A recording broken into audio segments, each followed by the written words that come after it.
What's it like fighting in a war 10,000 kilometers away from your home? And as a teenager?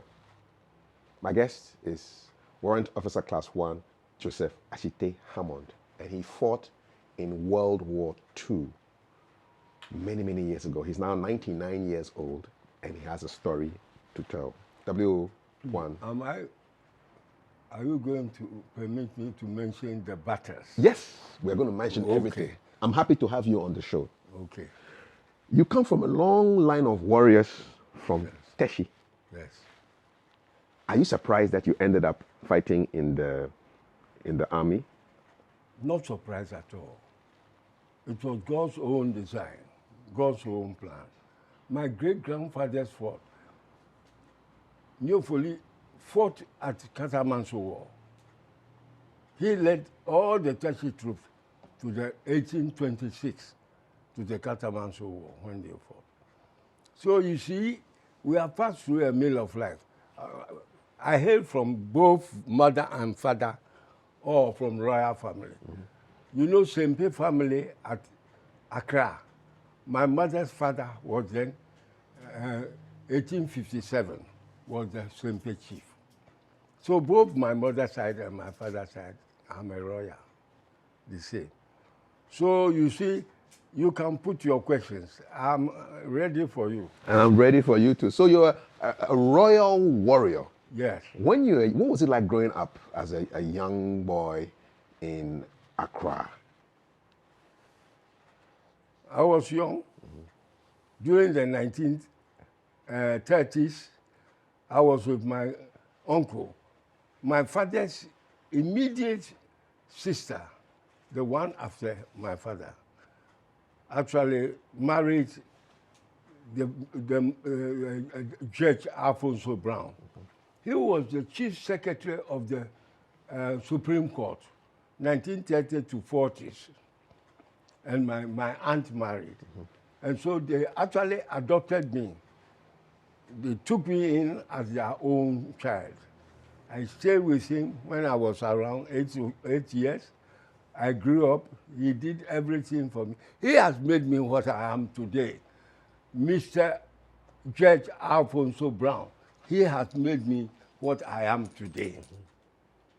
As a man, he looks after me. He sent me to school, paid my fees, everything. He became my real father.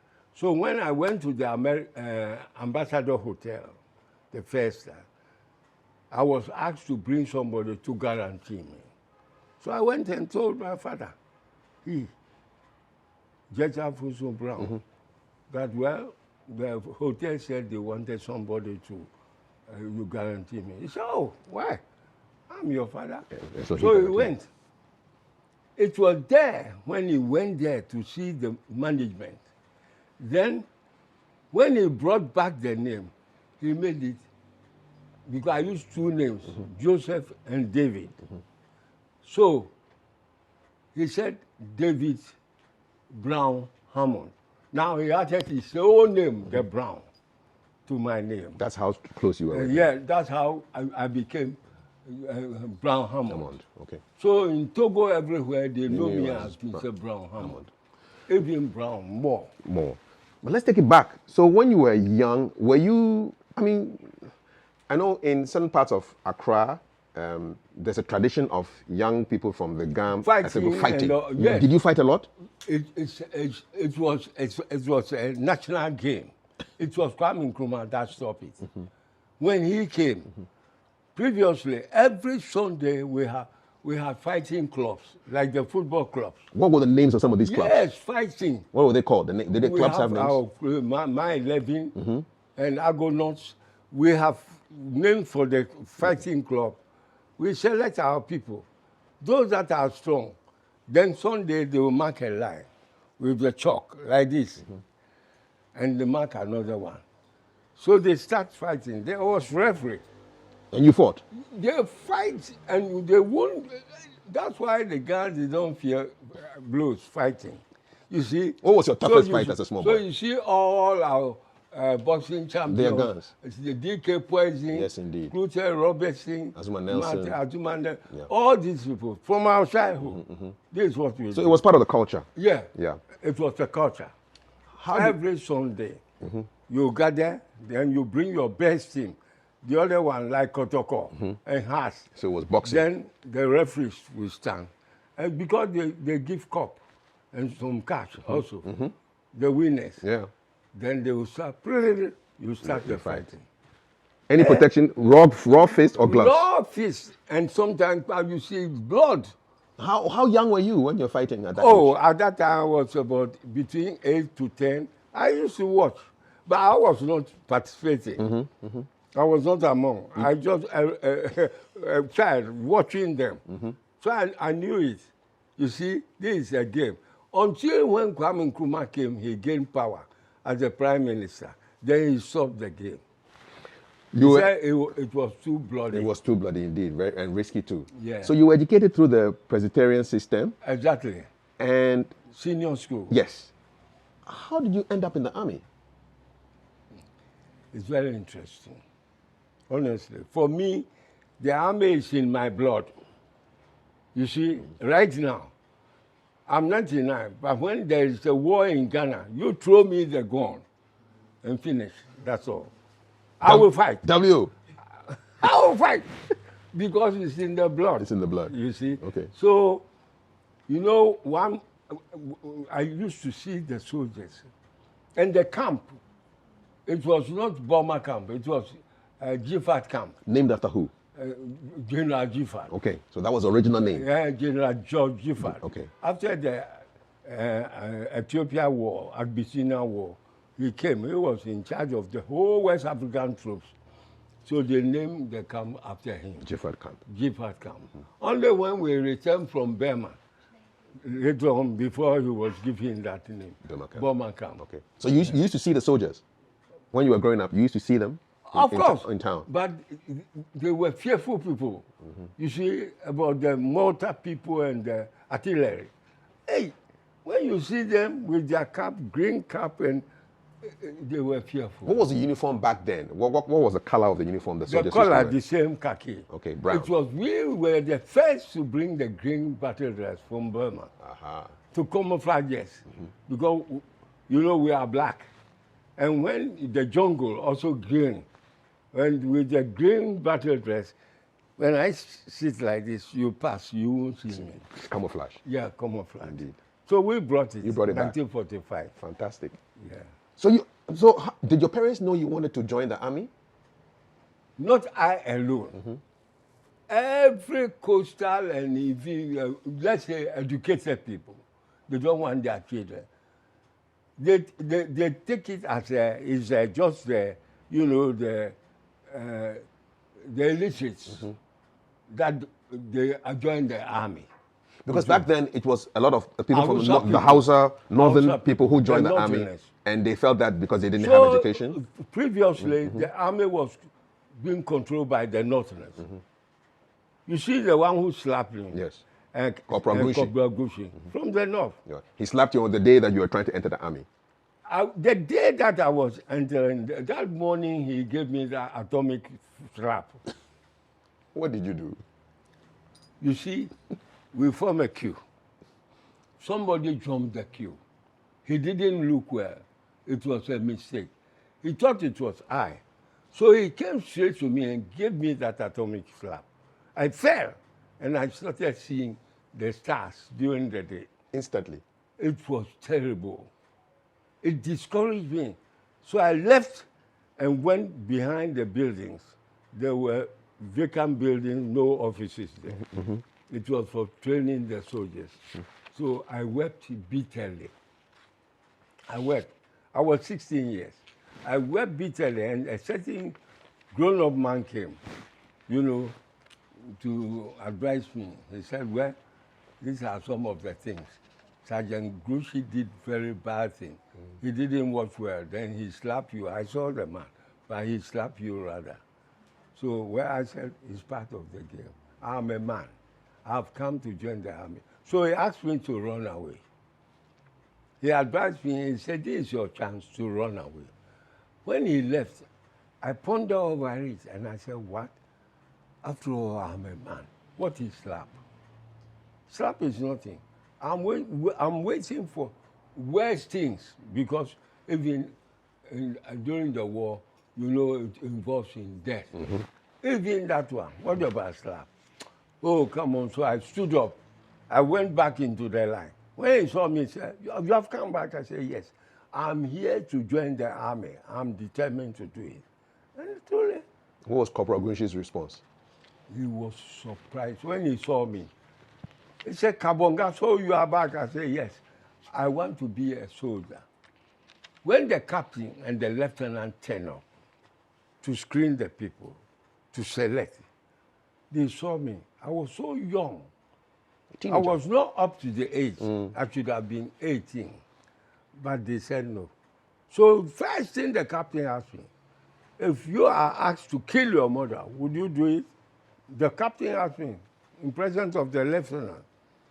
And I said, sir, if the state asks me to kill my mother, I will do it. I will shoot her. Maybe he has committed a grievous offense, and the punishment is to kill her. I will kill her. Then the captain looked at me and said, look, you'll be a very brave soldier.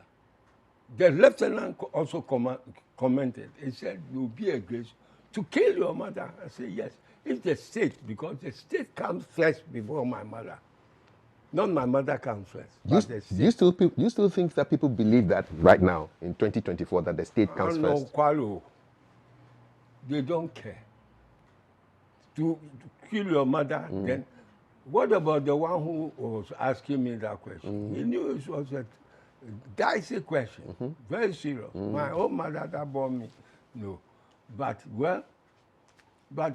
I have that courage. And you believe what you said at that time? Of course, I believe it. I'm a soldier, a born soldier. Did you ever tell your mother this story? My mother? Yes. No. For that one, it's separate. I'm just imagining what she would have thought. I didn't tell my grandmother. It was for myself. For yourself. Only my brother, I told him. About that story. That is what they asked me. I said, give us a sense of what the training was like. What did you do? The most fearful and ferocious, rigorous training. I've never come across such a video. It's just wonderful. The army is not a child's play or a tea party. If you say you join the army, then you are a real man. 16 years in the jungles, fighting. You know I was a mechanic. But always when doing my mechanical work, I'll string, hand, and I'll gun on our shoulders. What kind of gun did you have?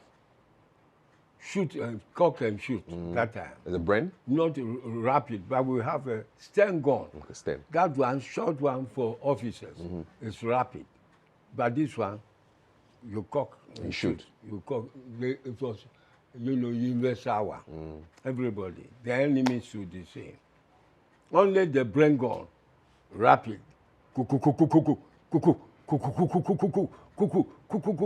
Our own, the British, the sound of the Bren gun is what I'm mentioning. It's cuckoo. The sound is bigger. Cuckoo. Cuckoo means people are falling. Exactly, because the bullets have to go somewhere. You are killing people. They are dying. Because if you don't, they come in droves, plenty. And if you don't do that, they will overrun your trenches. So Asabre, and you see I mentioned Asabre and Abulai. These are your colleagues. The Japanese, when they are coming, sometimes 200, they want to overrun your trenches. So you have to, the Brongoners, we had others, but these people were dead devils. Shooting Asabre from Kokofu, Abulai from Sandema. So I used to ask them, they're all about 25 years. I used to ask them, do you know something called fear at all? Then they will burst into laughter. You see, fighting, they increase the firing power when the people are plenty, the enemies.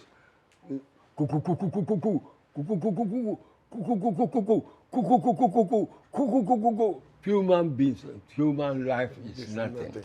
I'm telling you. So there were 10 of you who passed the training and were deployed to go and fight in. Yeah, 10 of us. No, not 10 of us. The whole battalion, 1,000. But the 10 of us were drafted from the Remy Mechanical Engineering camp. You see, we were technical men. Yes. I mentioned Ibio, myself, Yes. Hammond. Let me mention them. They're in your book. I'm mentioning Yes, to you. mention them to me. But my presence of mind. Yes, I'm telling you.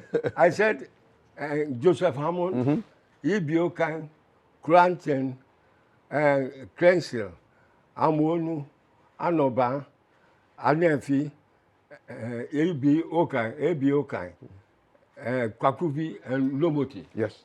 Yeah, In the same order that they are here in the book. the same order. Yeah, yeah. That's what So these were your colleagues, my colleagues from the workshop. and you were the youngest of them. The youngest. So you left Gold Coast in 1943, 43. 12th November, Yes. which is almost 81 years to the Yeah, day, because it's 81 years. today's Yeah, 10th. 81 So almost years. 81 years ago. Yes. What was the route? You left from Takrady and went where? We were taken from Takrady Harbor, HMS SS Sakasha. We saw about 2,500 troops on board. Then when we went there, they added us to the group. We went with 790 transport units, commanded by Sergeant Major Ayeti, RSM Ayeti, 790, from Takrady. They joined us. They chained all their vehicles. Heavy chains because of, rough sea. Yes, because you went by boat. Yes, Yeah. the sea. It was. So from Takrady, you went to what? Sierra Leone? From Takrady, we sailed about 3 days. We went to Sierra Leone. We stayed there. They had a natural harbor, not constructed. The land, the way it was, God made it round with a gate, like a gate. So big one. So they had natural harbor. So we all went there. Then we were asked to go to excursion. Those who wanted. Then we went to the town. It was a hilly place. Freetown. Freetown. No. Me, I don't like the way it is. Because always raining because of the hills. Raining. And then we went there, we saw everything. But, we returned back about a couple of, let's say 4 hours later. We all came back into the ship. Then, we slept. At dawn, 5 o'clock, when we woke, there were behind the harbor plenty of ships. We went there alone from Takrady. But there was another 21 ships. From where? You are asking? Yes. Because you have no right to ask these things. I'm curious. You will be regarded as this thing spy. Yeah. So we kept quiet. We were surprised. All the ships were anchored behind the harbor. So in the morning, I saw a submarine passing. After the submarine passed, about just an hour, all the ships started blowing. Boom, boom, boom, boom. And such huge ships like that, so many ships, we call it armada. You see. Then we started moving, but we had 2 destroyers on the right-hand side and 1 cruiser, big battleship on the right side. The same on the left, guarding the ship.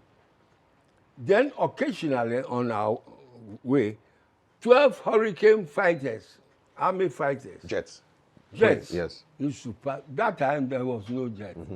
That time it was Propeller. propeller. Okay. The planes. We had Spitfire. Yes, but Spitfires operated in Europe and Hurricane fighters from Africa, in Africa. It was guiding the ship. And where were you going?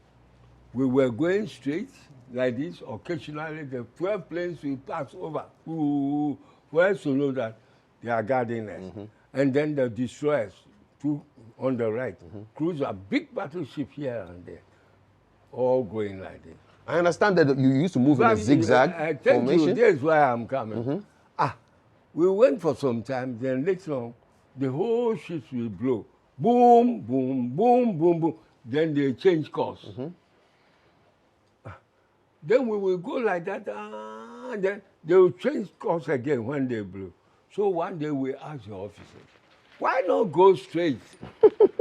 But always this Zigzag. They say, hey, the German submarines, they run very fast, and they are deadly. So if we go straight, they overtake us, because their speed more than the ships. They overtake us and settle down and destroy with torpedo all your ships. So we used to go zigzag. When we go and they get here, they will take time to search for our next. Then by that time we've gone. We continue like that until we arrive at Gibraltar. Okay. In the Mediterranean. The military, the well-fortified enclave, this thing, Gibraltar. And the whole 22 ships went with us. 23 ships. How long did it take from Takoradi to Gibraltar? How many days? Actually, it took, because the whole journey was 6 weeks to India. So let's say 2 weeks. 2 weeks. Were you seasick? Seasick? I'm here talking. I'm lucky to be alive today. We were sick, everybody, white and black, vomiting. Everybody. Because of the movement of the ships. For me, what killed me, when the ship raised like this, and when it's like this, I enjoy it. But when it raised the mouth, in the water like this, and roughly. Well, you're the son of a fisher folks. Look, even fishermen, their own children, that they have been to see, everybody vomiting. It's left, right, and center. Yes. So we continue like that. So I was praying. It reached a point now I felt that if it continued about a couple of days, I may lose my life. Because there was nothing in my stomach. I vomited everything. Anytime I vomit, only water. Wow, that bad. It was totally bad. I felt it. But fortunately enough, this thing subsided. The wind from the Sahara Desert subsided. So the sea was not so rough. Gradually, I kept praying. Until we arrived at Port Said, Egypt. You passed to the Suez? Yeah, and it was a nice place. Suez Canal. Suez Canal. When we went to Port Said, the whole town was white, beautiful. And according to it, is the 5th largest city in Egypt. Very beautiful city. Then we went to the Suez Canal. The Suez Canal, this is the Suez Canal. It was 1869. The Suez Canal was built by Ferdinand de Lesseps, one French engineer, diplomat. He built it. And then we continue, but it was so beautiful. We were in the ship in the Suez Canal, and on the right-hand side, there was a train line passing. After that, lorry. After that, camels. It was a beautiful. What was it like seeing a place that previously you had only read about in your books, in your geography books? I was so surprised. I was overwhelmed. Honestly, I was surprised, extremely surprised, because I thought there are a lot of things I thought it was so distant, but even in heaven. But now I'm seeing the thing with my own naked eyes. I saw wonderful things. Look, it is good to travel. Travel and see. And the army gave you the chance to travel. Yes, and there are a lot of things you will see in this world. There are lots of things. So from Suez? When we went there, the Suez Canal, the following morning, they asked all of us, this thing to embark. We sat in this thing, one of our boats, then went to the shore at the seaside, engaged in sports. Some football, boxing, running, from 8 o'clock in the morning till 4 o'clock in the evening. Only 12 o'clock we had our meals more. Then continue. 4, we all left back into our ship, and continue our journey. So your last... The next destination was the Aden, Port Aden. Were you attacked anywhere along the route when you were going from Takoradi all the way to Aden? No attacks. nothing. You were. It was safe. And even biblically, I saw certain places that, like the Suez Canal, where the Israelites, Moses raised they showed us all. They showed us. So you were seeing everything. Yeah, I've seen it with my own eyes. It's true. Okay. Where Moses raised the sea and the sea parted, and all the Israelis passed. You saw it. Yeah. Then you got to Aden. After Aden, what happened? Aden, we stopped there to load our water, food, and other things. Formerly, it was British territory, but now it's Yemen. It's no longer British territory. We loaded this thing, then we embarked on the sea journey again, from Aden going to Bombay, India. Okay, in India. It took us about 5 days Okay. also. When we arrived there, India at last. But it's a very hot area. Hotter than Ghana. Oh, it's nothing. Very, very hot. India, very hot. So, well, there are human beings there. We also are human. And there are the people that they had 3 colors. They have the white color, the sides, and then they have the brown color, chocolate, and then black. Pure black that when this gentleman is among them, is colored. Some are black, that their black shines. Yeah. Only they have long hair. Yes. And sometimes they will come and touch our hair. They say, oh, we prefer your hair, woolly hair. It's beautiful. Was it the girls who were doing this to you? More. More than you imagine. The girls loved you. Hey, because we were fine. We were young and handsome that time. We were not grown like that. Imagine a young man like between 16 and 18. Fresh. And that's why I saw her one day. And I said, I mentioned that. Yes, you had an Indian girlfriend. She was extremely beautiful. India is where you see where they call beauty of a woman. You sometimes see a woman, then you will ask, hey, so human being born this one. But you went to fight, W. You didn't think about that when it comes to this thing. You think first of what you are saying. I saw Irene in the street, yes. The Major Rajinda's daughter. Yes. The girl was so beautiful, and I said, oh, God is wonderful. Today he has made me to see a human angel, an angel in human form as a woman. You broke out into praise. Then she told me, you are a funny man. You are very funny. I said, I'm speaking the truth. It's true. You are so beautiful. So you see, we moved from there. Yeah. We became close friends. She showed me her house, not knowing that the father was army major. Okay. The eldest brother too was a lieutenant. And then herself, talking to me, was a corporal in the signal regiment. Army family through and through. It's like me. Yes. Me too, the same. My brothers, uncles, all of them. Not I alone went to Burma to fight. We were about 4 or 5. That we all took part in the war there. My uncles too among. So this was the happy part of Burma, but it was not a joke. Terrific. When you got there, I fought battles. Before the fighting, I understand you went through some training as well. Even one of your colleagues even died. We went to Den, Pune City, 5 miles to Pune. We went there. Even Nigerian young men, they died. During the training, people died because we were using live ammunition. During the training? And anytime we trained, there was ambulance and doctors there ready. When you die, take you straight to the cemetery. They confirm that you are dead. And when you are seriously wounded, they'll treat you there. They have everything. First aid, they'll treat you and then send you to the hospital by ambulance. You see, this is what happened. It was terrible, the training. The assault course, your planks of this thing about 10 feet. I mean, 1-story building. When you reach the top, you jump.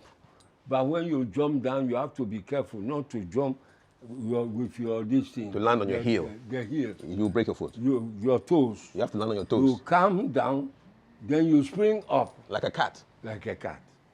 If you come, boom, you will break your waist. Some waists were broken. Hey, people were dying because it was life ammunition.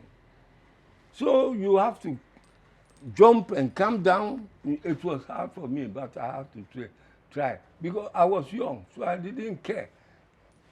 I would swing down, then jump up. Even with train, with lorry, running about 100 miles away, standing at the tail side. Then they will say, jump. Off the moving truck? Lorry. Yes, off the moving truck. Jump. Then you will jump, the truck will go. Then you will land. If you don't take care, the truck shoots you for. You are finished. So you had to have presence of mind. Hey, what man, my brother, man has passed through a meal of life.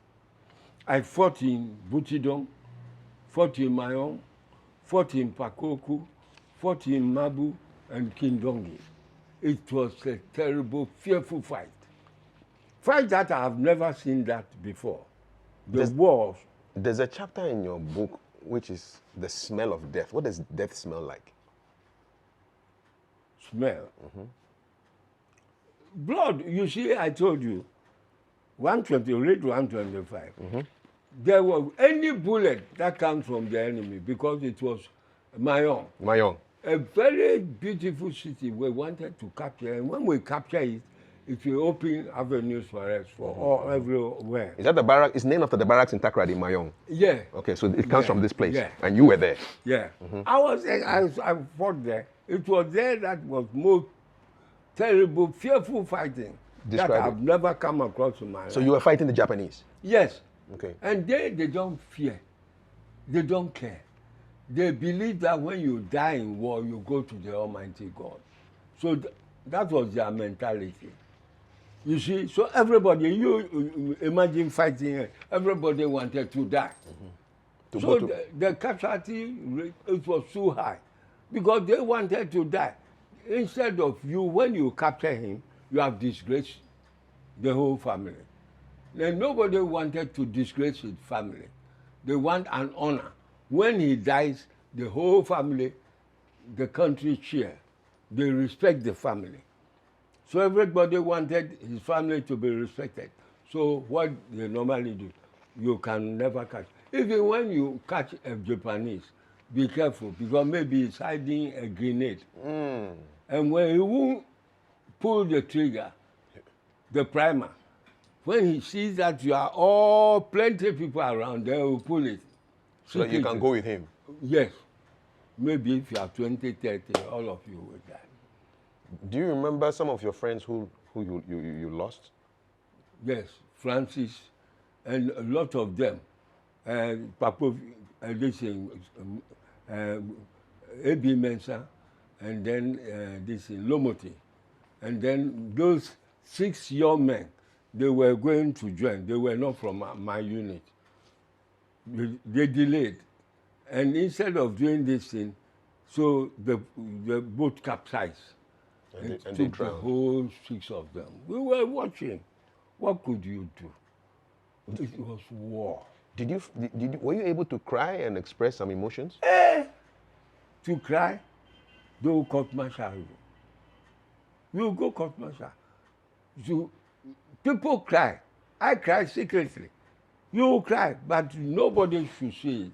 You will privately. You cry and you wipe your face. Fine. You put on false smile. Hey, to cry. When you cry, you demoralize the others. Nobody wanted that. Tell us about a letter you got from home where they told you that somebody had died. And I said, me, myself, I'm a dead goat already. I didn't want anybody to talk about death with me. I was in the trench. Even to urinate, it was difficult for me because there were spies, snipers all over. When you come out from the trench, they'll shoot you. I was so decent, so I said, well, so I had to summon courage and then opened my palm, urinated on my palm, and then drank all. You drank your own urine. It What did it taste like? tasted sweet. That circumstance, that time, it's like a golden urine to you. It was sweet because your whole life was hanging on it. You see? Was that the only time you pissed and drank, or you did it many times? That was the first time I drank my this thing. Your own urine. Did you try again? No, I didn't. But it was so terrible. It was fighting. The fighting was so. Why didn't somebody's going to ask? Why didn't you just piss? Why didn't you just urinate in the trench? No, because there were snipers all over. The moment you come out from the trench, you are gone. It was terrible. And the Japanese, it was terrible fighter. It's beyond one's comprehension. I must be frank. Something that human life has no value, I tell you. Human beings, destroying human beings like that. Even when close combat, we fix our bayonets. The knives. Yes, you see Captain Hammond, he said, fix your bayonets. When they say fix bayonet, it's the most fearful one. Because it means you're going to be in close contact. Close combat. Then you have to put your knife, attach your gun. We have been trained well. Sometimes they're here. Then you feel this here and fall. When you fall, enemy does not favor anybody. Because either you kill or you'll be killed. Straight away, you have to kill him. What's it like shooting at a human being? What? What is it like to shoot at another human being? It's satanic. War is a satanic thing. It's never good. I never recommend war to anybody or hostilities. And this is why you are here today. I want to tell you, the whole Ghana, I will take this opportunity to tell all the young men in Ghana, never, there is election coming on. Please, the young men, because when you are young, your blood is hot. Somebody may advise you to go and fight. Election is not for fighting. When you win today, the next time you may win, you may lose. This is how election is. And it's good for the country. So please, if anybody asks you, all the young men and women that go and fight is fooling you. Never do that. I've been a child before, and I've passed through the ages, and I've tasted wars, ferocious wars against the Japanese. Please, nobody, I'm appealing to you today here from the bottom of my heart. Everybody, never do anything to mar our peace that we are enjoying in Ghana today. We will go to the elections freely. My foundation, Joseph Hammond Foundation, is for peace. My hands were full of blood for the wars that I have fought. So I decided that my hands were full of blood. So I established the Hammond Foundation for peace. For peace. Peace is what we need. When there's peace, there's development. When there's a war, there's chaos. That was why one British most famous leader, Winston Churchill, Sir Winston Churchill, he said, it is better to judge than to war. It means it is better to negotiate than to fight a war. It's true. Yeah. These were great leaders that they have passed through the army and they know what war is. And you saw it. I've experienced war, and I don't want to see that anymore. Did you? I mean, it's beyond my comprehension. You were not just fighting human beings, because there were animals too. Snakes. I read in your book about snakes. Yes, and you see, we had this jungle warfare. Tigers. You had tigers. Wolves and everyone. Running away from the sound. You see in Ghana here, our forest, the same thing. But the piercing distance, shooting of the guns, the tigers, they fear. They go far. And the other wild animals. But only hyena. Like hyena is like the, the wild dog. Dirty wild dog. They stayed. They don't care. When we were fighting Sometimes you see them around. Hyenas moving around while They you're don't fighting. care. They didn't care at all. Hyenas, they don't care. They didn't. And we had short snakes there. Okay. Snakes that are deadly when they bite you. Any of your friends bitten? Hey, that was why immediately we had our machete here. Immediately you see a snake, cut it to pieces to make sure that it's dead, because their bite is like the same gun, the poison. Yeah. Oh, we are fast through a meal of life. And then the vultures. I heard the vultures and the They Burmese. are huge ones. Not these small ones that they are hungry. Here in Ghana here. No. Hungry vultures. Hungry vulture. But this one, huge one, about 4 times or 5 times. Huge ones that they attack human beings. Sometimes they will come there, like they plug your eyes. When they threaten you so much, you turn the back of your gun. Kill them. The vultures had that courage? Hey! They don't fear human beings. Did you guys think it was spirit? I mean, Africans have spiritual connotations to everything. Did you think they were like spirits? I mean, why should a vulture come and attack? And even rather, we thought that they were allies to the Japanese. You thought they were fighting for the Japanese? Yes. Because they turn on you sometimes. Sometimes during our fighting, you see them flying. When you see plenty of them one place, that means a dead person. You see, devouring a soldier. Wow. Dead soldier. Even when you are wounded seriously, they'll come on you And finish you off? Yes. And sometimes you are dead and you drift in the river, then by the banks of the river, they'll come, you see them fighting. Fat ones. In your book, you talked about a time when the white soldiers kept dying. Yes, because, you know, sometimes they used to tease us. You are a black-born girl, so, but we don't mind them because your life, our life was on the line. We didn't care if we call you bulldog or anything at all. But it came a time, you know, we used to walk on the footpath in the bush like this, five steps after each other. Late in the night, then you see the following day, you see 6 or 7 whites dead, not one black. But we were all in a line. So we asked them, how? How come? We all battalion, in the battalion, but these people will die. It's only the white people who were dying. Were being killed. They were being killed. Okay. They died. So we tried to find out the cause. Then we discovered that the Japanese snipers on the top of the trees, in the night, they see the color of the whites. So they aim the white color and shoot.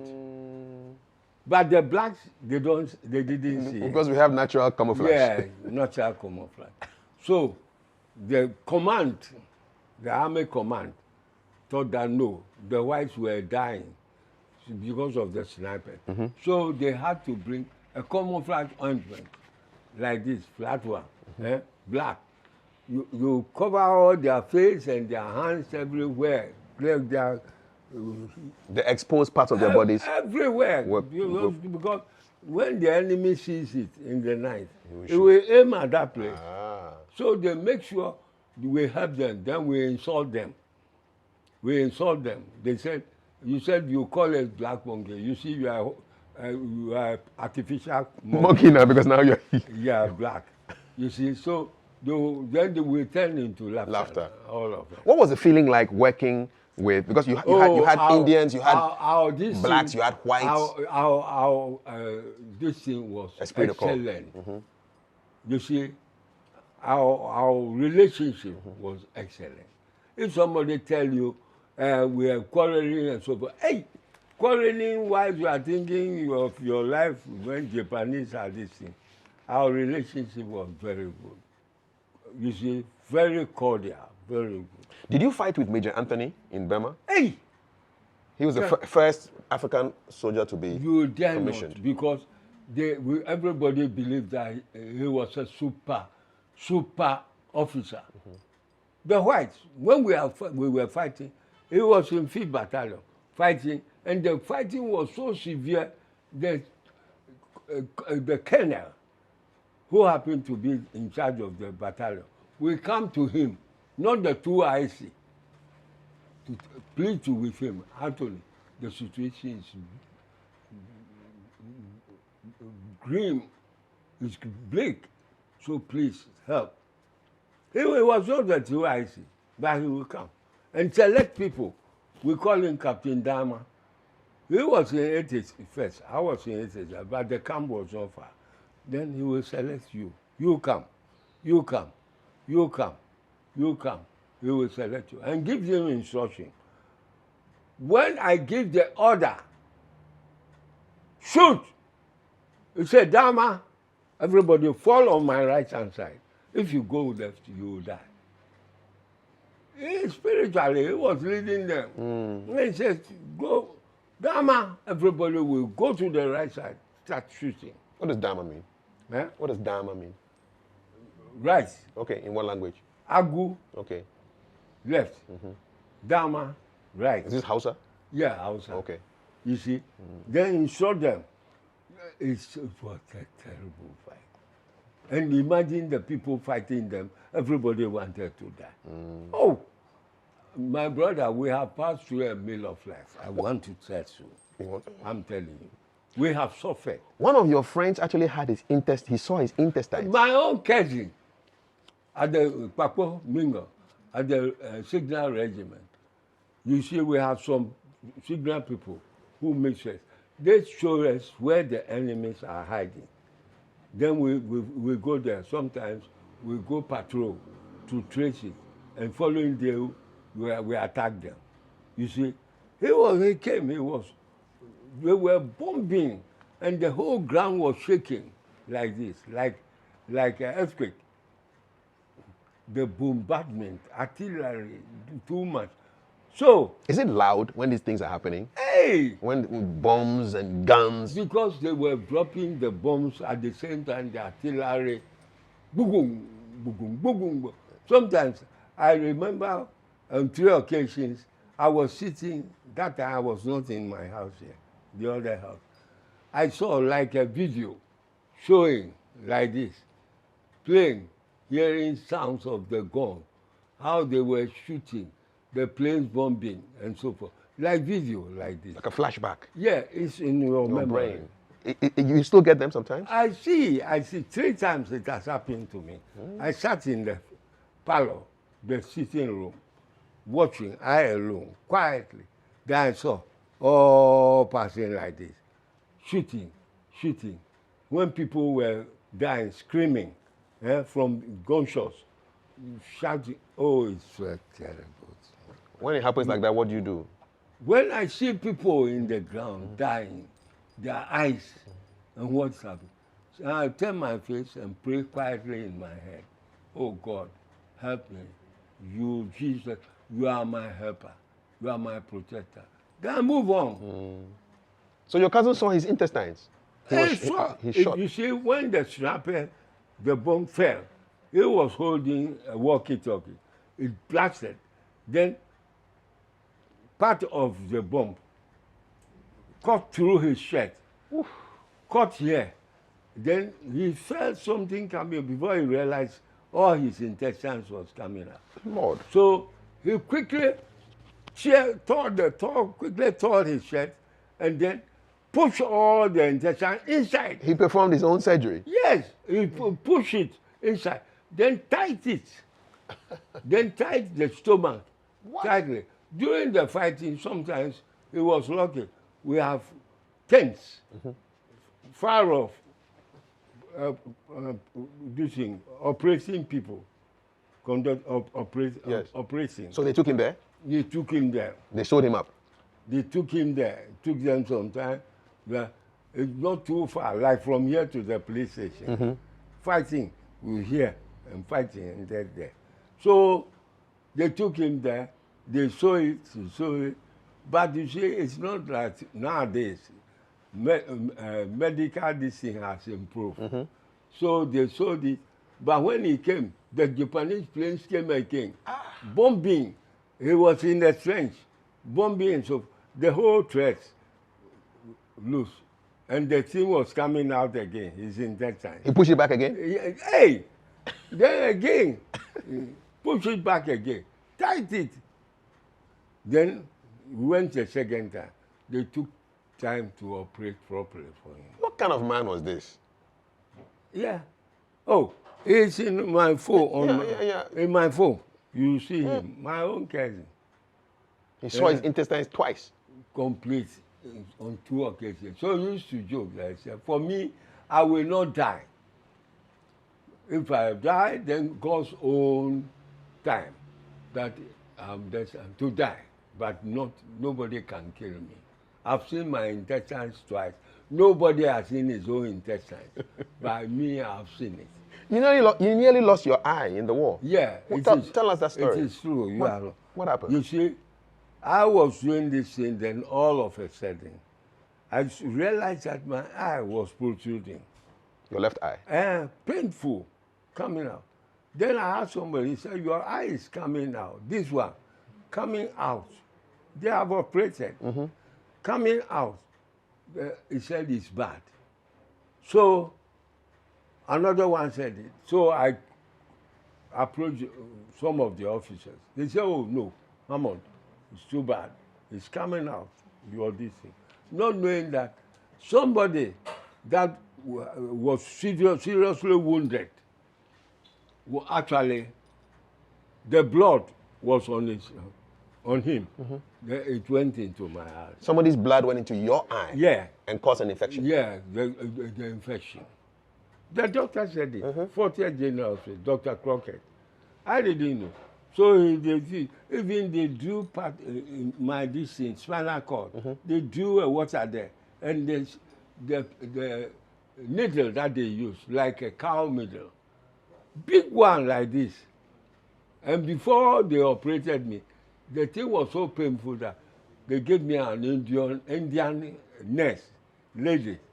Another Indian woman? Sat by me because it was painful. What was she saying to you? Oh, you do? Beating me, and that brought the pain down. It worked? It worked. You know the white, you know their psychology, they know. So they sat, she sat. And she was just smiling at you. Sister Coma Francis. They call her Coma Francis. And then beating me like this. Say, oh, please try. Because it was painful. It was painful. When you are drawing the thing, the fluid from your... So did it work? I mean, did the Indian treatment work? Yeah. And so to see the sickness and then through that to operate me, to carry out the operation. Is that what ended your time in the war? Yeah, actually. I should have continued sitting, fighting the war. But because of that, 3 of us were flown by plane, small plane. That takes off just short distance. And there are 2 seriously wounded people and myself. We went to Madras. When we went there, you know, this thing was not actually medicine and eye specialist special there. So we had to travel by ambulance train, Kola, Vela, Bangalore, Kolhapur, then to Pune City, 40th General Hospital. Huge hospital. Blacks, Indians, whites, everybody there. I was admitted at Ward 10. Later on, I met my uncle, who happened to be in 81st, who had this thing shot on the leg. But the younger brother I saw, who was also sick, but he told me his elder brother sustained. Where is Joshua? There was an injury? 48th Regiment. My uncle, that's the one they shot in the leg. Yeah, my uncle, local. Yes, local. Mental local. But I met my Edmond local, Kwa local, the younger brother. While you were in the... From the same mother, the first mother. So you were there on your hospital bed when you heard about... He was being carried to the theater. Then when I was sitting, I saw the person lying down He turned the head to this side. Resemble my uncle. So I asked one of the patients sitting with me, do you know this man? So we know him, he's local. That's your uncle. I said, it's my uncle. It's my uncle. Yeah. So you all met up in Burma? Yeah, we met in India. In India. in India. He too has come. So from the theater, they brought. He was so happy to see me. I said, "Oh, You're alive? You are alive. You are still alive." He said, "Yes." My uncle, my elder brother, Uncle Mensah, was shot in the leg during the war. He also was here. What did it feel like when you met people that you knew? My brother, stop. You feel like heaven. You feel so happy. You are at the brink of death, and now you have seen your relative. Like, you don't know what to do to yourself. Then you pray. Oh, voice. I'm sure you started speaking Ghana. Hey, we started. Home. There's a joy at home. Indeed. Honestly. Indeed. My brother, we have seen a lot. So I'm appealing to every Ghanaian, every man and woman today, that I am begging them in the name of God. I am begging them. Election is not for killing. Election is not for fighting.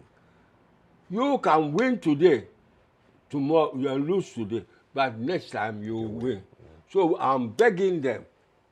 We want peace. My foundation, Hammond Foundation, is for peace.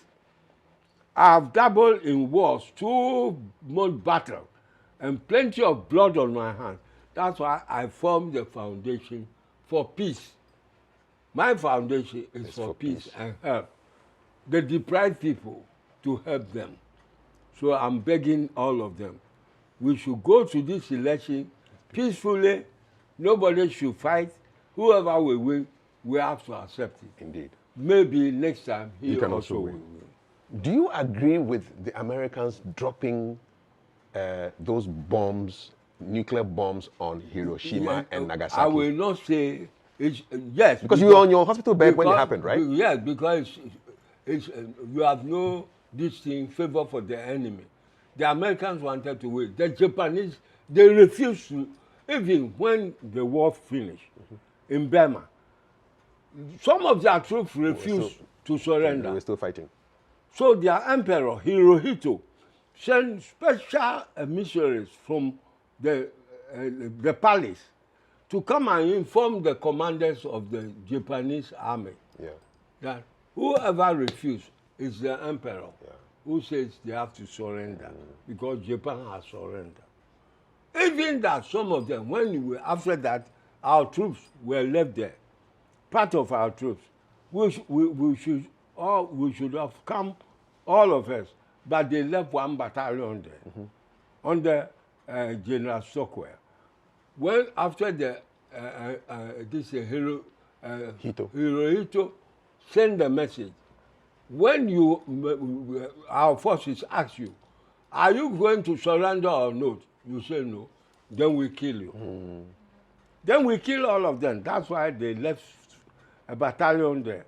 You see, the battalion was later on disbanded. Yes, indeed. Yes, because they left that one for specially whoever will refuse, then we'll kill you. So when you're on your hospital bed and you heard that the bombs had been dropped, you didn't feel any pity? Because nobody knew much about atomic bomb by then. When I heard it, I said the world is crazy now. We are killing ourselves. 300,000 people, 1 bomb. And even that bomb, they said it was a primitive bomb because it was the first time. You see, Dr. Einstein propounded the theory. Then Dr. Oppenheimer, yes. Oppenheimer invented the bomb. You see, but when Teller did it, they said this one was the first one, primitive. The other one was nuclear. This one was atomics. But this one nuclear. Hiroshima and Nagasaki. Yeah. So nuclear. So 10 times powerful than this. Later on, the Russians did vibrating bomb. All the buildings will be around. But when they set up the vibration, shaking on the ground. They have deadly weapons. I'm telling you. All the buildings will collapse and die.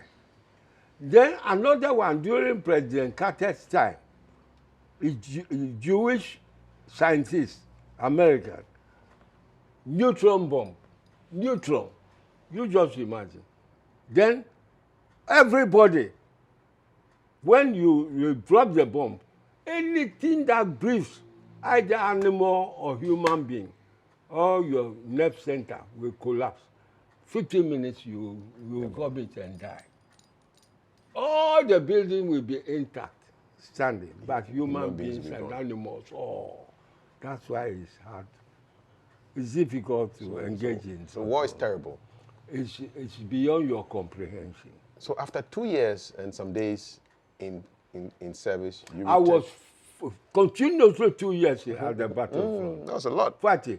And when we were repelling the American jeeps, and then the enemies attack you, we have to take our guns straight.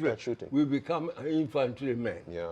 Then started the fighting. So like 2 jobs, mechanic and a fighter. Yeah, we were infantry comb mechanics. Paint the scene of the war is over and you're coming back to Ghana. Because you came back to Takoradi, is that correct? Takoradi, What was 1945. What was the feeling like returning home? I was praying fervently to reach home safely. We were still on the boat. So I prayed to God fervently to help us to reach. When we landed, I had to see my mother and the family. Oh. Who was on the welcoming committee? Who welcomed you in Takoradi? Hey! From your family? Because Takoradi was our station, our camp, before we left. So come and see the soldiers, some of our colleagues.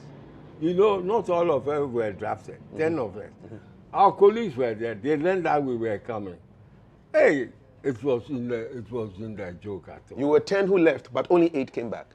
No, 8 came back. 2 died there. And they were buried there? Yeah, A.B. Mensah. Yes, A.B. Mensah and Lomote. They died in Burma? Yeah. So their bodies are there? Yeah.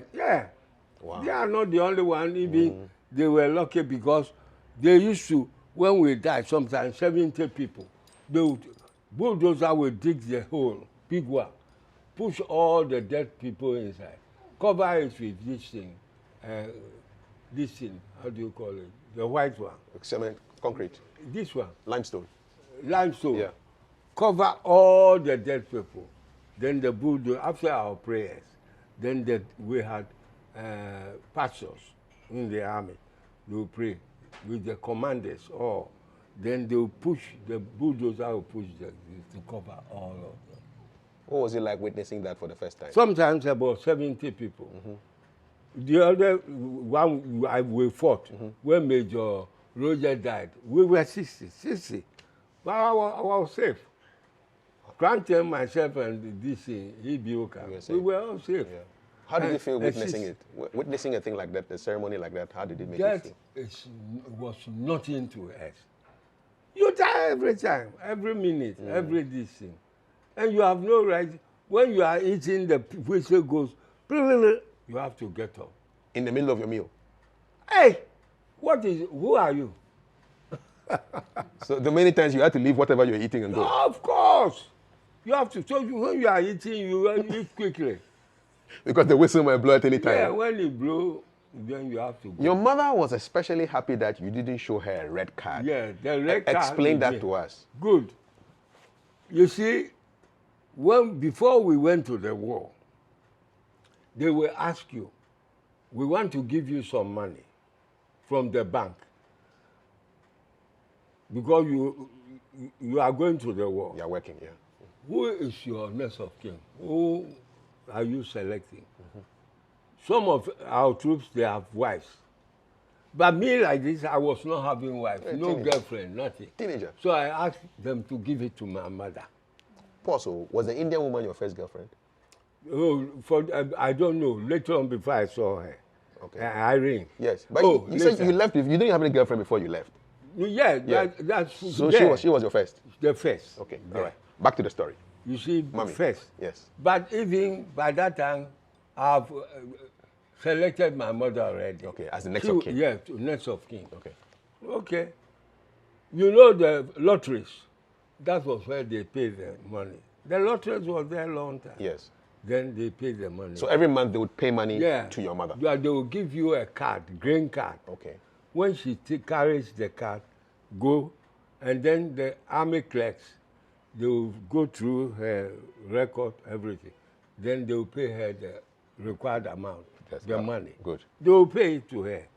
So she said, she told me, before she embarked to go and collect the money, she will pray fervently the whole night that God should help her.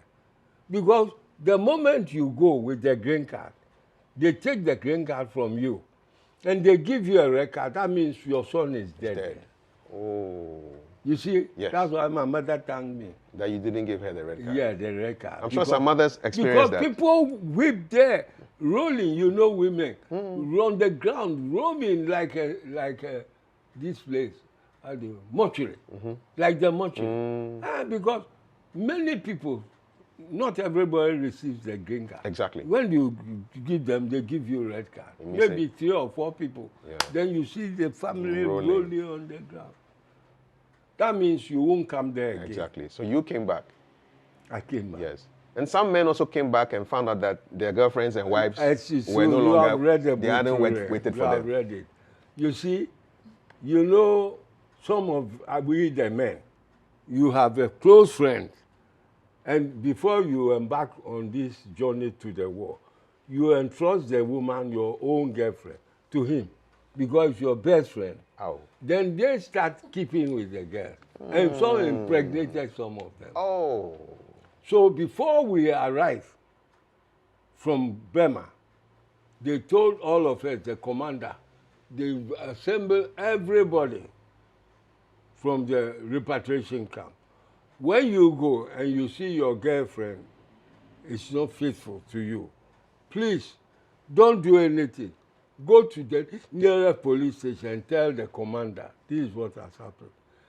He knows what to do. Then he will ask the person, they will speak to all of you, then to sign bond, to leave the soldier alone. Because he has killing instinct in him. The killing instinct will let you, and some of them kill their girlfriends.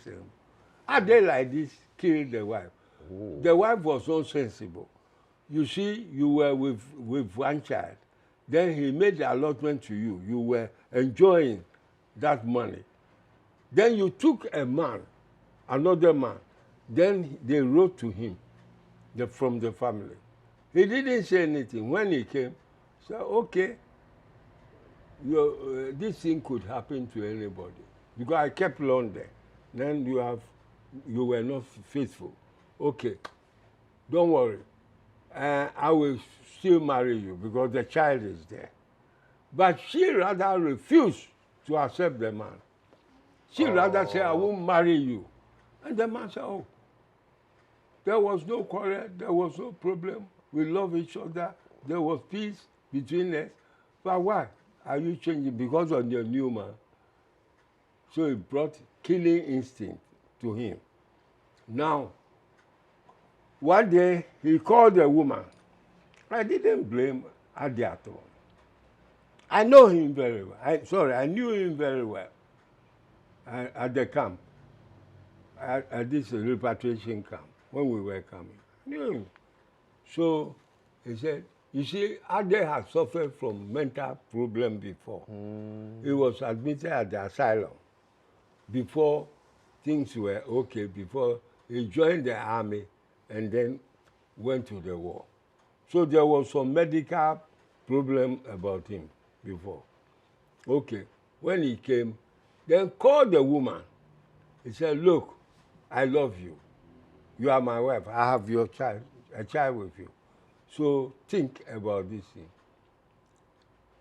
I have bought, listen, I have bought cassava because she used to trade with cassava, this thing, yam and all that. He said, I've arranged with the train at Aladio, the train stops there. I will pack all this thing this thing, the Cassava and yam. cassava and everything in bags for you, about 4 bags. You go take it, go and sell it to gain something. I will still continue to give you the allowance. Foolish woman.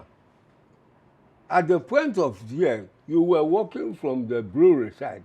That place was bushy. It grows very, very, and the train line was there. Instead of having sense to say, other two was wearing a Muslim this thing, not knowing that there was this thing, cutlass inside. Oh. A sharp cutlass inside, and hiding inside the outfit. the garment. Mm-hmm. Now, when you reach between where it was a very bushy place, he asked the girl, "You marry me?" Or say, "I won't marry you." He said, "Hey, you will not marry me, but when I mentioned I was going to buy you the cassava and these things, you accepted. You followed me. And then, so what am I going to do? Now the train too will come with the goods, the cassava and so on. So whom do you want me to give to?" That provoked him. He now drew this thing. Because he told the CID of what happened. He drew the knife, started cutting him. Started butchering her, and then naked her, cut all her private part. Oof. So when you die, you go. Go and tell your great-grandfathers that I did that. I cut your private because you are a foolish, bad woman. Wow. Okay. He flipped. But the man left. Adi left.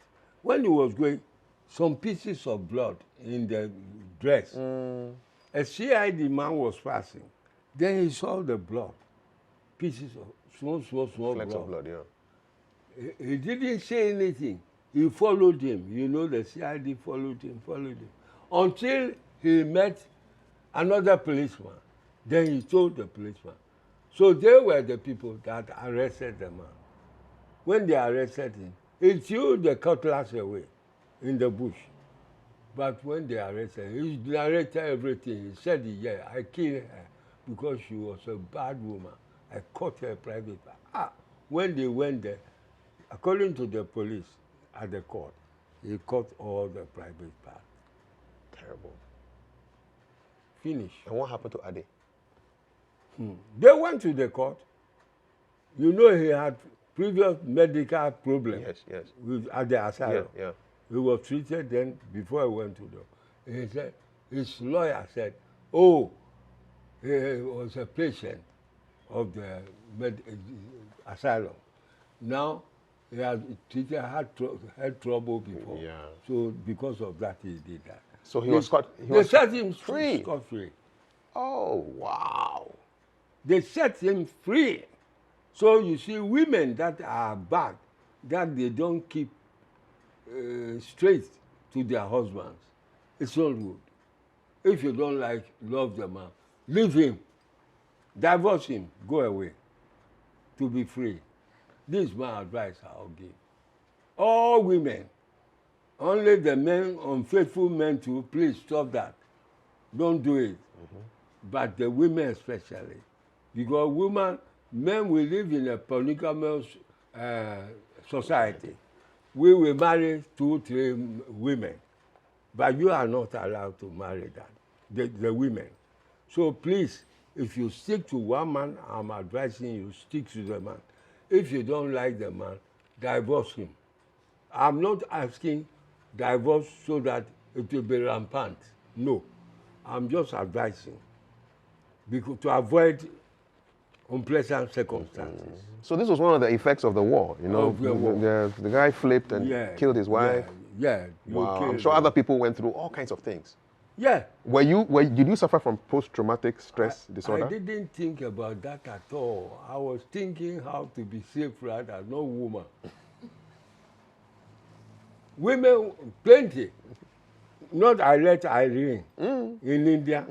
Beautiful, exceedingly beautiful that you don't compare with those that I was, even I'll take here at all.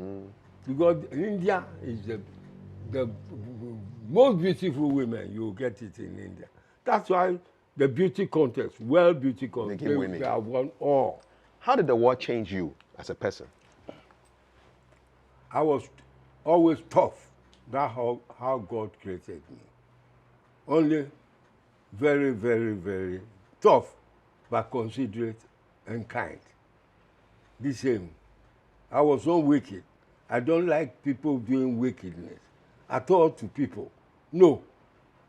You have to be good so that you have blessings from God, always, because God preserves you. After all, when I went to Sergeant Dete and Co, it was God that saved me. But they died. But I'm still alive talking to the public. Is there anything in your army career that you wish you hadn't done, or something that you regret bitterly and you can't forgive yourself? You have asked fine question. There was only one thing that I did, and I'm going to say it here. You see, you know you will have conscience. If you are doing good, you know. Doing bad, you know. I should have known at Takrady that before you go to the town, you have to obtain permission, the necessary documents to go out. Because of a couple of friends, I didn't do that. I should have, obtained permission properly, collect, and when they wanted to do that, I should have discouraged them to say, no, we have to follow the laws of the army. We mustn't go. We have to go and then obtain our proper documents before we go. We didn't do that. So the military police arrested us. And the punishment that we passed through, it was terrible. At the military district, the coastal unit, the BB guns, the artillery shells, we clean it. You had to lift before we came, our heads like a skeleton heads. Cannonballs, so you had to lift them. We lift it and clean it. How many? Hey, plenty, because it was plenty. 2 rooms. We clean it, and then at the same time, punishing us. Only during meals time, you go and eat more, but you continue. Go back, constant punishment. Every day, for 42 days. 42-day punishment? Yes. 6 weeks? Yes. Because if you have no sense to put drive sense into your head. What did you learn from that experience? That's why I'm blaming myself before my brothers all here. That was wrong. It was wrong. I should have known better that it is not good. Follow the army, obey their rules, and you'll be safe. Finish. We're recording this interview a day before Remembrance Day, which is 11th of November, yes, 2024. And it's a day that is set aside to remember those who died, for their lives. Yes. Before you even talk about them, I just want you to talk about your medals. I see a whole array of medals. Yeah, thank you. What is this one? Thank you. I'm happy you are asking me. This one. Let me see it. Oh, you see this one? This is a Burma star. This one? Let me see. Let's let the camera see it. This one. Burma star. Burma star. And the present king, King Charles III, he happened to be the head of the chairman of the Burma star. Here. You see? This one. Now this one is the defense. We defended the British Empire. And then the Gokos, we defended them. So these 3? No, this one. Just this one? This one. Okay. Burma star. Burma star. Then this one, defense. We defend the British Empire. Okay. So whose head is that? King George? Yeah, King George. King George, okay. Then this one. This one? It's 1945, the one of the great one. 1939-45 war. This is a war serious matter. This one also. Okay, let's see. And then this one. This one is this one is Republic. Okay. For Kwame Nkrumah. When Ghana became a republic. Yeah. Okay. Then this the one. Last one.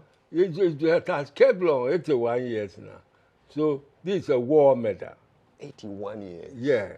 You took part 81 years now. That's why it's tall. So when I go to Britain, I've searched for it here. It's not here. 81 so years. I have to buy it. You see how it has tall? Yes. Yes.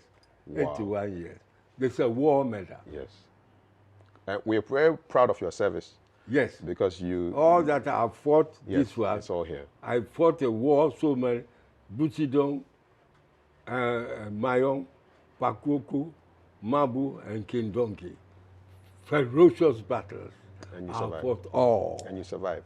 And I've survived, and I thank the Almighty God that He has preserved my life to tell everybody to keep the peace.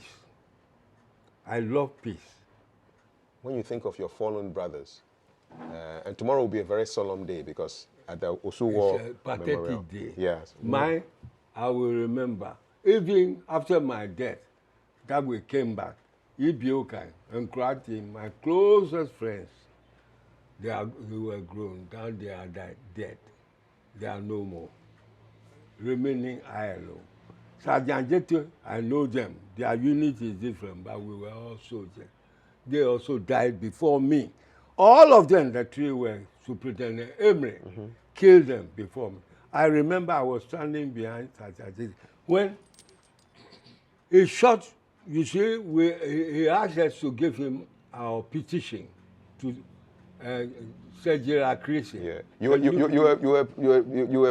wanted to fight for your pensions to be paid you. Exactly, to be paid to us. Yes. And then he said we should give him the letter. Sergeant Jeto was our leader. He refused. He said no. The letter addressed to the petition addressed to this thing, Sergeant Chrissy. He came 12th January, not knowing that the other one, Alan Ben's gone. He didn't agree. So Sergeant Jeto was negotiating. He had negotiated with him. So he said, okay, I requested for 10 men. You give me police escort to take the petition because I'm the leader. Still, he was adamant. He didn't agree. Instead of negotiating further with us. So he was compelled to reduce, you see, to scale down the number from 10 Yes. to 5. Because you wanted 10 people to go. Yeah. The man said no. So he said, let's give you 5. And So still he refused. He still refused. Yeah. For him to agree. But still he was adamant. Instead of doing that, he asked one sergeant, later on before we got the name that Sergeant Chokosi, you see, that he should shoot. Hey, people that went from the war not quite around 2 years, then you say shoot them. Suppose we have the gun. No policeman will stand on his feet because highly experienced soldiers from the war. But they were lucky. Instead, he gave the order 3 times to Sukosi. He didn't do it. He said, shoot, 3. He was extremely annoyed. He took the gun himself. From Chokosi? From Chokosi. Cocked it. And first one that he shot was Odata Lamti. I was watching. So, from behind Sergeant Jeto, I was watching. Then, Patrick Atipo went forward. He said, oh, why? We are not armed. Why should you kill him? He was making so. Then he shot him too. Imre shot him again? He shot. With Chokosi's gun? Yeah. He cocked the gun. He shot him. Then he shot Cocker. Then when Patrick Atipo, he shot him too. That provoked Sergeant Jeto that the madness must stop. So he moved. I saw when he moved like that, and the Emre aimed like that, he raised the gun. If that bullet had missed Sergeant Jeto, it would have killed me instantly. Because you were close to him? I was just standing behind him. Not quite this, short distance. The whole truth, I'm telling the whole world. What happened there? God preserved my life. Why? Because somebody must have to tell the nation what really happened. And that's what you're doing Because now. they were killing people there. Nobody, if somebody tell you was there, it's a lie. Because there was pandemonium. There was total confusion when Sergeant Jeto was killed. Even that petition, nobody knew where. Everybody was trying to save his life. Yeah. So there was scatter. So we were 210 people. 20% of us went to the Osu Township, Kinkawe. Because everybody was running. They went there. 80% of us went Accra, post office. Formerly, there was a roundabout in front of the post office. Okay. Any white man that came from Kolibu side with the vehicle, with shopping, we won't kill him. We'll drag him, throw him again. I was among. You overturned some cars. Then we turned the cars and the petrol station with matches. Pa, poof. We start burning Blew up the cars. We burned so many cars. And then the Moka is not far from the Mokala. When the Makala women, you know women, their children have gone to the war, they have come, they are suffering, no work for them, a whole lot of problems. Now, they started with kerosene pans and sticks, war songs from the Mokala. You know, a lot of our colleagues, not from Accra alone, there were Ashantis also. When they discharged us, 46 January, they also went there. Kafui Dey, yes. So when they heard that they have killed their colleagues in Accra, Kumasi to trouble. Fire was everywhere. We started breaking stores and looting. And then Kafui Dey started to the same thing. And eventually they brought Nigerian troops to clear the route. It was too much beyond anyone's comprehension. They never arrested Because you. the Nigerian troops, because the police were shooting, those looting, they break their source. The UTC, GBO Levant here and there, everybody, they break their source. It was Saturday, half day. Oh, so I said I was among the troops because it affected all of us. We were demanding for our money. Yes. Because everybody was hungry. So we burned the cars and this. Until 3 weeks, day and night, nothing like that has happened in the history of Gold Coast and Ghana before. I joined the British Army, the Gold Coast. You see, 43. Now, this thing happened, it was terrible. So, well, when it happened 3 weeks, things subsided a little. Then King George VI, the late Queen's father, sent delegation from Britain on the chairmanship of Watson, Mr. Watson. They were 7 to come. But for the first question was that why the soldiers were killed. Because they know we fought for them. Exactly. Now they turn their guns on us. So the first question from Watson, the chairman, was, why they killed the soldiers? Did they give a reason during the commission meetings? No, because they have to investigate. There were other problems, but what they came out with was that Ghana has moved politically too far, and we need a constitution to go to election. So through 1951, they arranged. By that time, 49, they have released some of our leaders from prison. They went to Sopon, where I have stayed before, doing my project there. Then the hall happened to be my namesake.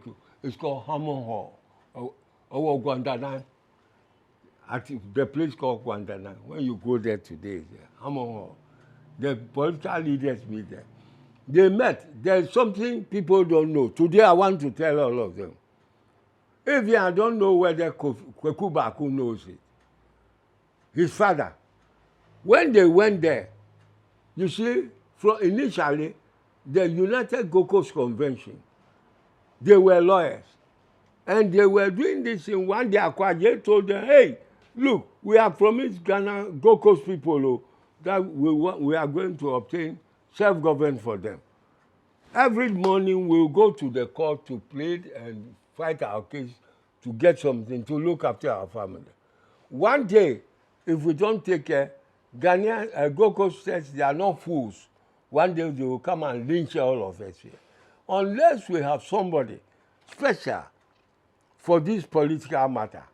Then Dr. Dankwa asked him, who? They say somebody taught him at America called Kwame Nkrumah and his mama. Very brilliant. So if they like, you can arrange. How much it will cost? £100. Okay. So they found the money. They gave it to Akraje to bring him. Truly, 1947 December, Kwame Nkrumah, when he was coming, he came with Bocho, his personal friend, from Britain. Then to receive his working letter, they gave to him from 47. These people had 13 offices in office because no time. Going to court all the time. And they have no organizers. They weren't organizers. Nkrumah was specially trained for that with degrees. So when he took over, he told the country, by December 47, 48, he has over 300 offices. From 13. Yes, these people 13. 300 offices with some staff manning for Kwame Nkrumah. So I'm telling you, he has done a lot for Ghana. Did you ever meet him personally? Me, Kwame Nkrumah, I work with him. I'm coming. Read the book where you see the deadliest, and William Nago and so forth. Nkrumah himself, through Audrey, gave them to me to look after them, subcontracts with our contract. I was the engineer in charge of this one because I left the ambassador as a stores manager to the place. So I was looking after them. When you come, even Mrs. Hannah Kujo was the leader of women in Cape Coast. She heard of me. She came. And as of me, they said, I hear it's Mr. Amo. So he said, yeah, I said, don't worry. I added her to it. Then I thought Kokolo Machik, Not Free, Soup Mankalo. They were all my subcontractors. A lot of things happened. A lot of things happened in Ghana. Though Kwame Nkrumah gave them to me, and I give them subcontracts from our jobs. Then every month they pay them. So they were very strong to lead the party. Yeah. When you read it, you will see the women. They were very when strong. they close to Makola, no, they won't go home. From door to door. From door to door. They were the architects of CPP, I tell you. Do you find it ironic that, you know, after fighting in Burma, you had to fight the colonial government for your own money? Exactly. And colonials have gone. Now we have Ghanaians in charge. Yeah, now. And something that I will tell you. Our killing, Sergeant Jeti, my colleagues, that tomorrow we have to praise them. Because of that, we had our independence. Yes. There was our killing, because of our killing 48, that paved the way for our independence. Does the government of Ghana treat veterans the way veterans should be treated? They are doing it, but to me, it should have been more than that. Because, you know, when our troops came, the men died. Sometimes he has left about 2 or 3 children on the woman. A single mother, fighting, trading, suffering, looking after their children. So when I went to Britain, the VAC people, the same VAC. Veterans Administration, Ghana. VAC administration. I thank them a lot. May God bless them also for this. I had a chance to go to Britain. How do they treat their veterans in Britain? Hey! Can you compare? Tell me, what do they do for them? Because I was not among them. But the question is, one of their men, doctor, he went to India with our troops. His father, he made a film. Please, if you go home, see your laptop, make it like this. Burma, my father. Burma, my father, and the Forgotten Army. All the film will come. You will see it.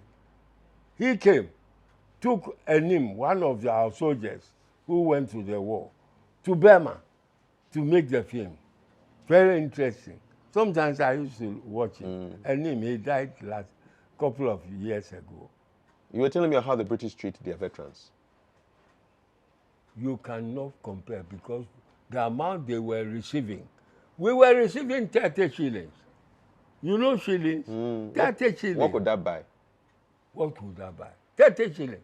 we met American troops with girls at Takota.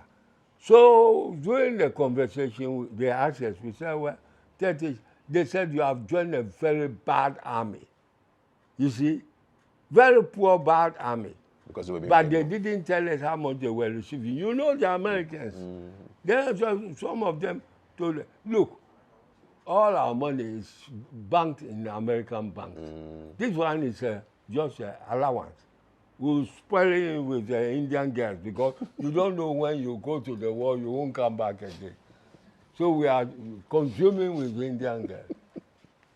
You see, this is what happened. So, because I was shocked, I spoke to an official of Veterans Administration Ghana just last week, and he said, veterans like you, when you go to the hospital, you actually pay for your health care? Yes. Why?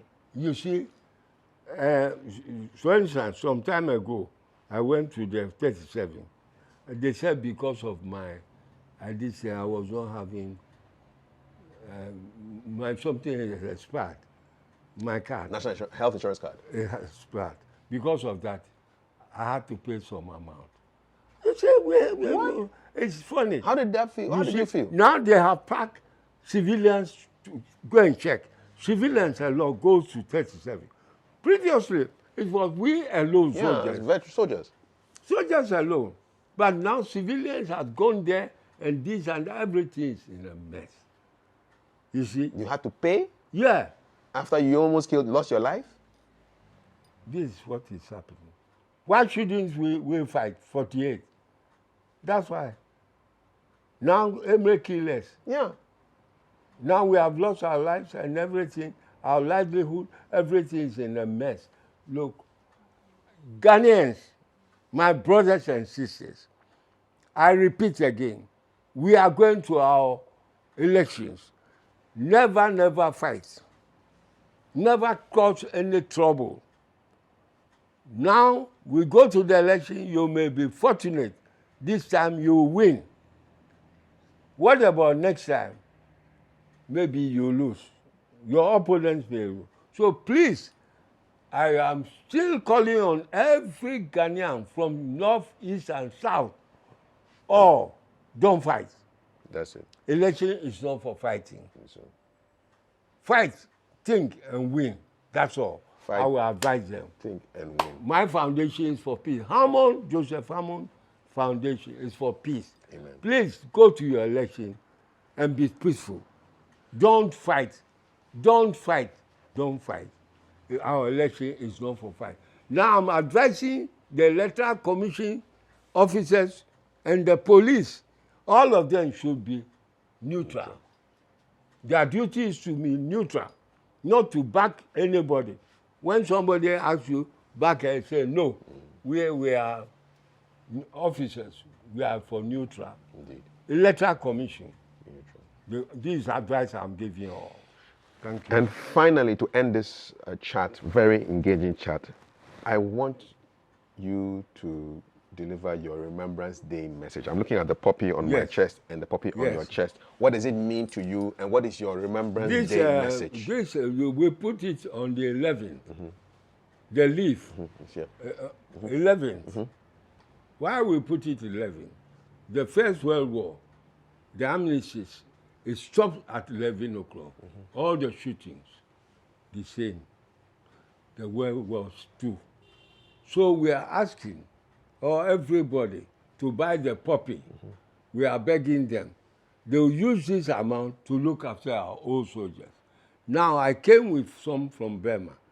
Last year, like this, 6 of our colleagues, over 100 years, they have attained. 6. Yes, and they're all dead. I know Asamoah, one of my best colleagues, he died last year also. 6 of them. Now Lamte too died. You see, we have a lot of them dying every time. Me, myself, I'm 99 now. Next year, 100 years, I will celebrate my this thing. Whoever loves me can come to join me to celebrate my 100 years. We have passed through a meal of life. We have suffered a lot for this nation. And through our death with Sajajeti and Co., I'm the one standing today. I'm begging everybody to help us. Finish. I thank you. The lawyer say I rest my case. Your case is duly rested. So I finished my matter. Now, I thank all of them. Hammond Foundation is for peace. So we want peace. Don't fight. We are appealing to all from head to toe. Don't fight. Whoever will worry you, go to the police commander and report to him. Finish. Don't fight. We want the electoral commission to be, and police to be neutral. Finish. Thank you so much, Warrant Officer Class 1, Joseph Ashite Hammond, World War II veteran of the Royal West African Regiment, the 14th Army of Great Britain. And this is a story chronicling before, during, and beyond the Burma campaign. My voice, my story by the author. This is just a beautiful, unput-downable book, and it's available in all good bookstores. And it will tell you the story of a very remarkable man. Next year we are launching it. And it will be on his 100th anniversary. Wow, it will be something even more special.